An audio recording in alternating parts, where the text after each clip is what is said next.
ஓம் தத்புருஷாய வித்மகே வக்ரதுண்டாய தீமஹன்னோ நந்தி பரசோதயா.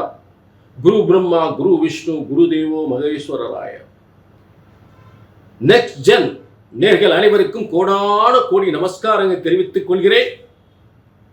இன்றைய தினம் வைகாசி மாத பலன்கள். வைகாசி 1 முதல் வைகாசி 31 வரை, 15/5/2026 முதல் 14/6/2026 வரை இருக்கக்கூடிய வைகாசி மாத பலன்கள்.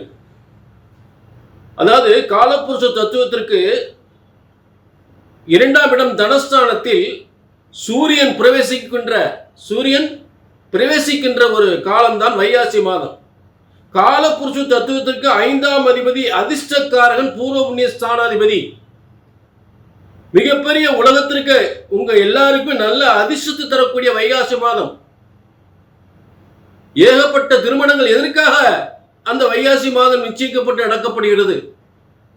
வைகாசி மாதம் திருமண வைபவங்கள், சுபயோக அத்தனை காரியங்களும் வைகாசி மாதம் நடக்கும். இதன் என்ன காரணம் அப்படின்னா, சுக்கிரனுடைய வீடு ரிஷபராசி 2ஆம் இடம். பலவிதமான செல்வ யோகங்களும், தொழில் யோகங்களும், வருமான யோகங்களும், திருமண யோகங்களும் ஏற்படுகின்ற ஒரு வைகாசி மாதம். இதற்கு காரணம் உலகத்திற்கு அதிர்ஷ்டத்தை தருகின்ற காலபுருஷ தத்துவத்துக்கு 5ஆம் அதிபதி என்று சொல்லக்கூடிய அதிர்ஷ்டக்காரகன் சூரியனாகப்பட்டவன் காலபுருஷ தத்துவத்துக்கு 2ஆம் இடத்திற்கு சம்பந்தப்படும் பொழுது, 2ஆம் இடம் அதாவது என்னன்னு கேட்டீங்கன்னா, காலபுருஷ தத்துவம் அப்படின்றான அதை முதல்ல புரிஞ்சுக்கணும். அப்படின்னா உங்களுக்கு புரியும். அதாவது உலகத்திற்கு நன்மை தரக்கூடிய, எப்படி நம்ம சுய ஜாதகத்துல லக்னத்திலிருந்து 1ஆம் இடம் 2ஆம் இடம் 3ஆம் இடம் பார்க்கிறோமோ, அதே போல காலபுருஷ தத்துவம் அப்படின்றது மேஷம் முதல் 12 மீனம் வரை இருக்கக்கூடிய அந்த 12 கட்டங்கள். இதுல முதல் கட்ட லக்னமா எடுத்துக்கணும். மேஷத்தை லக்னமா எடுத்து இந்த உலக பலன்களை சொல்லும் பொழுது மேஷத்தை லக்னமா எடுத்து அதற்குரிய பலன், அதுக்கு 5ஆம் அதிபதி அதிர்ஷ்டக்காரகன். மேஷத்துக்கு 5ஆம் அதிபதி அதிர்ஷ்டக்காரகன் என்று சொல்லக்கூடிய சூரியன் மேஷத்துக்கு 2ஆம் இடமான உலகத்திற்கு தனத்தையும் செல்வத்தையும், பொன் பொருள் செல்வம் வாரி வழங்கக்கூடிய தொழில், வேலை வாய்ப்பு, திருமண யோகம், சொத்து யோகம் என்று தரக்கூடிய 2ஆம் இடத்தில் அதிர்ஷ்டக்காரன் சூரியன் உட்காரும் பொழுது உலகத்திற்கு மிகப்பெரிய ஒரு செல்வங்களை தரப்போகிறார். அதற்காகத்தான் சித்திரை மாதம் முடிஞ்சதும் வைகாசி மாதம் ஏகப்பட்ட திருமணங்கள், ஏகப்பட்ட வீடு வாசல் கட்டக்கூடியது, ஏகப்பட்ட சுபகாரியங்கள், அதாவது புதுமனை புகுவிழா நடத்துவது அத்தனையுமே இந்த வைகாசி மாதம் நடக்கும். புரிஞ்சுட்டீங்களா? அப்ப இந்த பிரம்மசாஸ்திரப்படி உங்கள் ஜனன ஜாதகத்திலிருந்து லக்னத்திலிருந்து பலன் எடுக்கும் பொழுது, பொது பலன்கள் சொல்லும் போது மேஷத்தை லக்னமாக வைத்து உங்களுக்கு பலன் சொல்ல வேண்டும். அதன் அடிப்படையில் தான் இந்த காலபுருஷ தத்துவம் உங்களுக்கு இந்த விளக்கம் கொடுத்துக்கிட்டு இருக்கேன்.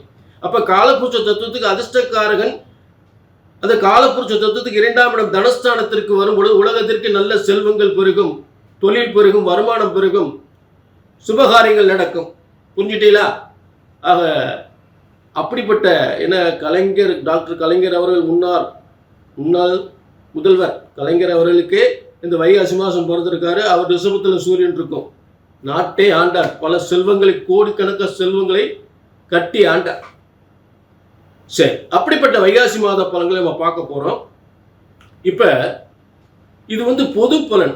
உங்க தனிப்பட்ட ஜாதகத்தை பார்க்கணும்னா எல்லாமே இப்ப பொதுவான இந்த வைகாசி மாத பலன்களும் உங்க ஜனன ஜாதகத்தில் இருக்கக்கூடிய திசாபுத்திகளும் 2 ஒண்ணுக்கு நட்பாக இருந்தா தான் உங்களுக்கு நல்ல பலன் கிடைக்கும். நான் சொல்ற நல்லா புரிஞ்சுக்குங்க. உங்க ஜாதகத்தில் நடக்கக்கூடிய திசாபுத்தியும் இங்கே நான் சொல்லுகின்ற பலன்களும் அதற்குரிய கிரகங்கள் உங்களுக்கு நட்பாக இருந்தால்தான் உங்களுக்கு நல்ல பலன் தெளிவாக கிடைக்கும். அதுதான் உண்மை.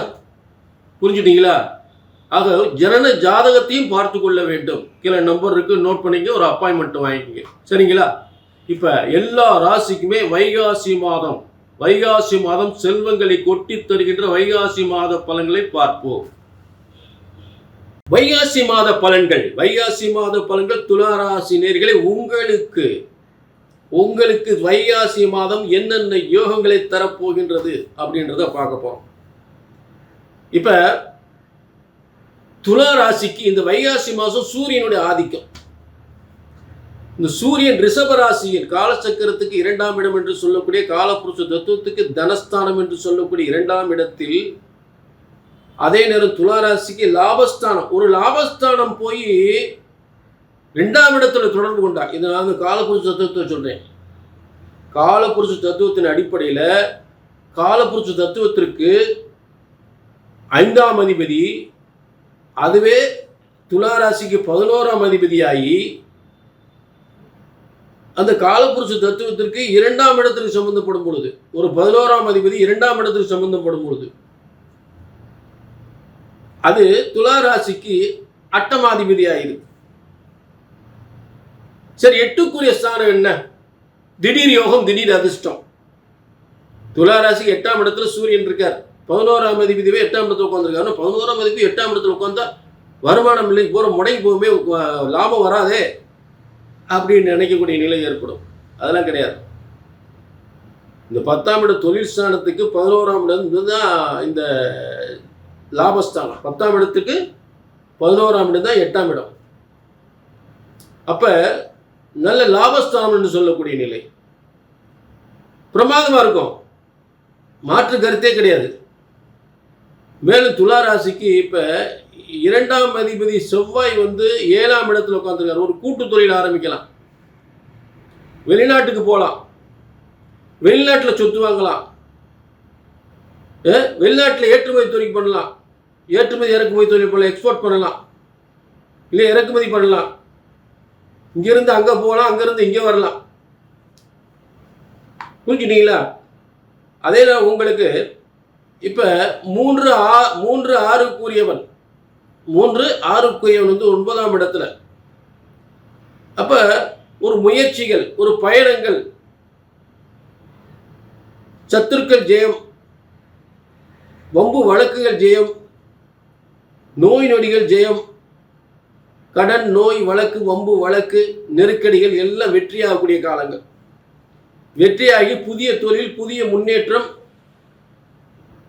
வாகனங்களால் நன்மைகள், பூமிகளால் நன்மைகள், ரியல் எஸ்டேட் பார்க்கக்கூடியவங்களுக்கு அதை விட மிகப்பெரிய ஒரு நிறைய இடமெல்லாம் அக்ரிமெண்ட் போட்டு நிறைய வருமானம் பார்ப்பாங்க, நிறைய ஒப்பந்தம் போடுவாங்க, அரசாங்கத்தில் ஒப்பந்தம் போடுவாங்க, அரசாங்க contract, building contract, road contract, பெரிய பெரிய எலக்ட்ரிக்கல் எலக்ட்ரானிக்ஸ் சம்மந்தப்பட்ட ஒரு பெரிய கவர்மெண்ட்டுடைய கான்ட்ராக்டில் எடுப்பாங்க. உலகளவில் நல்ல முன்னேறக்கூடிய ஒரு சிறந்த ஒரு துளாராசி. ஆச்சரியப்பட யோகங்கள், அற்புதமான யோகங்கள், பொறுப்புகள், பதவிகள், பொறுப்புகள், முன்னேற்றங்கள், பயணங்கள், பயணங்களால் பல யோகங்கள், பண வருமானங்கள். அதே நேரத்தில் எதிரியை வெல்லக்கூடிய திறமை, சாதுரியம், புதிய தொழிலில் மிகப்பெரிய முன்னேற்றம், அத்தனை சிறப்பாக அமைகின்றது. ஏன்னா இப்ப 6ஆம் அதிபதி போய் பாக்கியஸ்தானத்தில் உட்கார்ந்துறாரு. அப்ப எதிரிகளை வீழ்த்தக்கூடிய தன்மை, எதிரிகளை தெய்வ பலத்தால் வீழ்த்தக்கூடிய தன்மை. உங்க ராசிக்கு அதிபதி சுக்கிரனும் அதோட சேர்ந்து உட்கார்ந்துருக்கார் 9ஆம் இடத்துல. 9ஆம் இடத்துல உங்க ராசிக்கு அதிபதி சுக்கிரனும் பாக்கியஸ்தானத்தில் உட்கார்ந்துருக்கார். நல்ல பாக்கியம், செல்வ பாக்கியம், தன பாக்கியம், முன்னேற்றம் சிறப்பா இருக்கு. அதுல மாற்றமே இல்லை. புரிஞ்சுட்டீங்களா? ஆக இந்த வைகாசி மாசத்தினுடைய சிறப்பே சூரியன் உங்களுக்கு 8ஆம் இடத்தில் இருக்கக்கூடிய ஒரு சிறப்பாக. அட்டமாதி தோஷமே கிடையாது சூரியனுக்கு, அது தெரியுமா உங்களுக்கு? சூரியனுக்கு அட்டமாதி தோஷமே கிடையாது. யோகத்தை தான் கொடுக்கும், சிறந்த யோகத்தை கொடுக்கும், அரசாங்கத்தை நன்மையை கொடுக்கும், அரசியல நன்மையை கொடுக்கும், நல்ல முன்னேற்றத்தை கொடுக்கும், எதிர்பாராத திடீர் அதிர்ஷ்டத்தை கொடுக்கும். சரி, இது வைகாசி மாதத்தினுடைய ஒரு சிறப்பு பலன்கள். இந்த வைகாசி மாத பலன்களும் உங்கள் ஜாதகத்தில் இருக்கிற தசாபுத்திகளும் ஒன்றுக்கு ஒன்று நட்பாக ஒத்து போனால் தான் நல்ல பலன்கள் உங்களுக்கு கிடைக்கும். அப்போ ஜனன ஜாதகத்தையும் பார்த்து கொள்ள வேண்டும். இப்போ கீழே நம்பர் இருக்குது, முடிஞ்சால் கீழே நம்பர் இருக்குது, நோட் பண்ணிவிட்டு ஒரு அப்பாயின்மெண்ட் வாங்கி உங்கள் சந்தேகங்களை தெளிவு பண்ணிக்கலாம். உங்கள் எதிர்காலத்தை தெளிவாக தெரிஞ்சுக்கணும். சரிங்களா? மீண்டும் சந்திக்கும் வரை நன்றி, வணக்கம்.